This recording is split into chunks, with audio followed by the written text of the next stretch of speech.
यह कहानी एक गांव की है जिसका नाम बुढ़िया कला था। ज्यादातर लोग किसान थे। उस गांव में एक अंकित नाम का लड़का रहता था। अंकित एक छोटे से घर में रहता था। अंकित के घर से अंकित के साथ अंकित की माँ और अंकित के पिताजी भी रहते थे। अंकित की माँ घर का सारा काम करती थी और अंकित के पिताजी सुबह जल्दी खेत पर चले जाते थे और पूरा दिन खेत पर काम करने के बाद अंकित के पापा शाम को घर लौट आते थे। एक दिन अचानक गाँव में जोरदार बारिश हुई और खेतों में पानी ही पानी भर गया।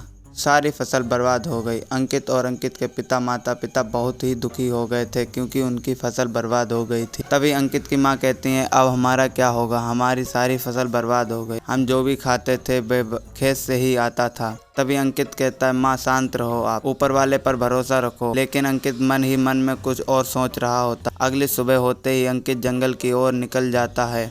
अंकित धीरे धीरे जंगल की ओर पैदल जा रहा होता है। तभी उसे एक आवाज आती है, अंकित अंकित। वहीं रुक जाता है। अंकित उधर देखता है लेकिन उसे कोई बाहर नजर नहीं आता है। लेकिन कौन है यहाँ पर, सामने आओ। सामने क्यों नहीं आते हो, कहता है हिम्मत तो मेरे सामने आओ। कुछ देर अचानक वहाँ से एक जिन की आवाज़ आती है और जिन प्रकट होता है। उसे देखकर अंकित बहुत ज़्यादा डर जाता है लेकिन बाद में हिम्मत करके वह पूछता है, कौन हो आप। जिन कहता है, मैं तुम्हें खजाने का पता बताने आया हूँ। यहाँ से आगे जाने पर एक जादुई पेड़ दिखाई देगा। उस पेड़ से कहना मुझे खजाने का पता दो, वह तुम्हें खजाने का पता दे देगा। और यह कहकर जिन वहाँ से गायब हो गया और अंकित कुछ देर सोचता रहा। फिर उसने वहाँ से गया और पेड़ को ढूंढने लगा।